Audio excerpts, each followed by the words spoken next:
Good afternoon, everybody. Movie Fan 2002 here. Now, over the past few weeks, I was able to see a few new films that were released in theaters. So I thought I might as well at least take the time for me to share you guys about them. I was originally going to do this after I saw Indiana Jones and the Dial of Destiny, but I decided, you know what, that deserves its own review. So I thought I might as well at least take my time and talk about at least the few movies that I saw during these coming weeks. During these past few weeks. Alright, let's get started. The first movie that I saw was Transformers: Rise of the Beasts, the second non-directed Michael Bay film, at least in terms of live action Transformers movies. And I will admit, I was both excited for this film, yet I was a little bit concerned when I saw the Rotten Tomatoes score because I was like, oh no, is this movie in danger? Or are we going down another dark Michael Bay path? Turns out that didn't actually happen.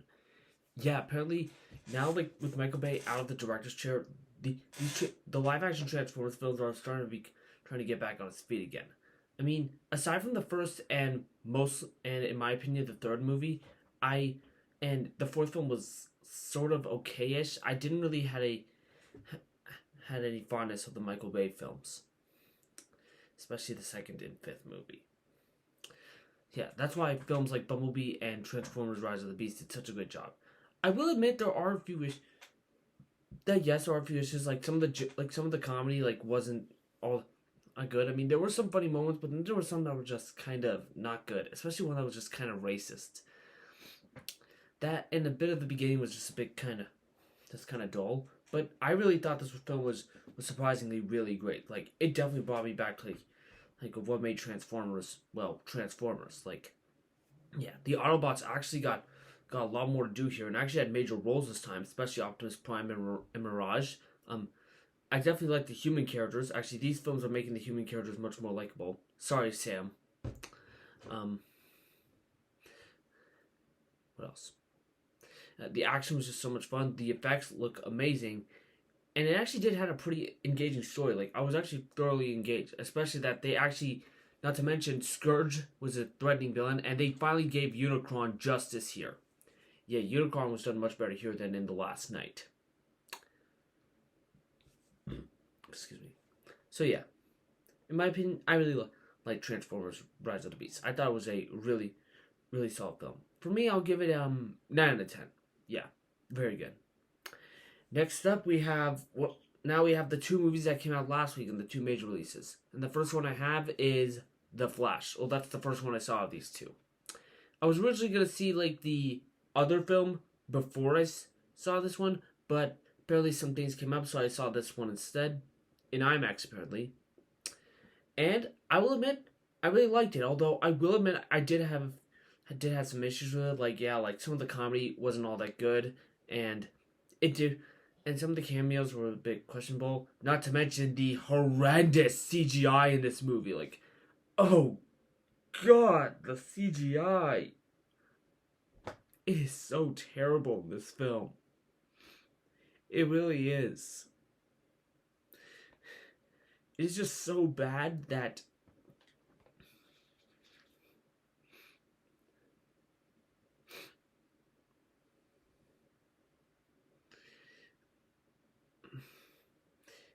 it actually makes some of the CG effects in Thor: Love and Thunder and Ant-Man and the Wasp: Quantumania look good in comparison.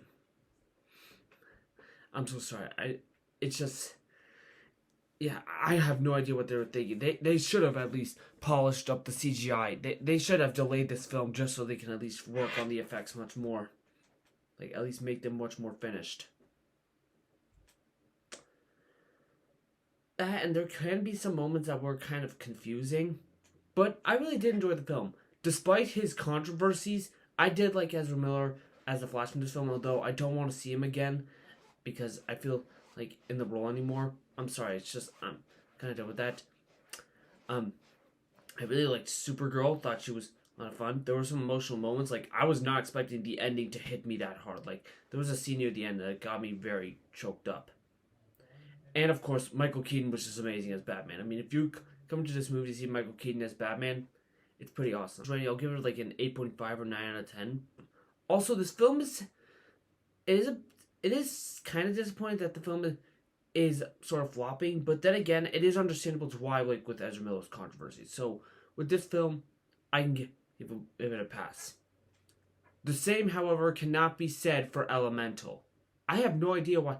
I mean, I get why with the marketing, like not many people wanted to watch it, and there were already some controversies that were going around prior to the movie's release. But I was just so, but it made me kind of disappointed. I know that there are some other countries that have yet to have this film be released, like the UK. But why are people? But why are people complaining about it? Well, apparently, after people saw the movie, they took their words back. Because, believe it or not, this actually turned out to be another great win from Pixar. Okay, yes, in terms of the animated films that came out this month, I obviously do agree that that Across the Spider-Verse is the best one. In fact, it's the best movie of this year so far. But it is still a really nice animated feature that I just thoroughly enjoyed. Yeah, I really enjoyed Elemental. Like, it was such a very charming film. Yeah, like, it was really beautiful. Yes, there are like a few cliches that does happen in this movie, but it's ignorable over everywhere else. But yeah, we're back onto Elemental. This film is just very emotional, and I love the romance story. Like, of course, I mean, it's not as good as something like in terms of Pixar, WALL-E and Eve, or we're talking about Disney in general, losing Amity, but I definitely do think that this was such a very charming relationship between Ember and Wade. And I also love, and it isn't like Pixar's version of Zootopia. At least it's not a complete ripoff. It's definitely its own thing. So yes, I mean, conceptually and visually, yes, it is, but not in terms of, but not like when you watch the movie as a whole. Yeah, there are some jokes that were pretty funny, and it was very heartwarming. The animation is just beautiful. Of course, I mean, obviously, sure, it does pale into Across the Spider-Verse, but even so, it's still beautiful to look at, especially with all the elements just like mixing together. It just looks so damn cool. And yeah, and it has such a really nice, heartwarming story, and it worked very well. Plus, this was definitely a great apology for Peter Sohn after his first directorial debut with The Good Dinosaur. An okay movie, but let's be real here. This is a much better film that he directed. Not to mention, with him being like some sort of a Pixar veteran, he did a great job for what he did.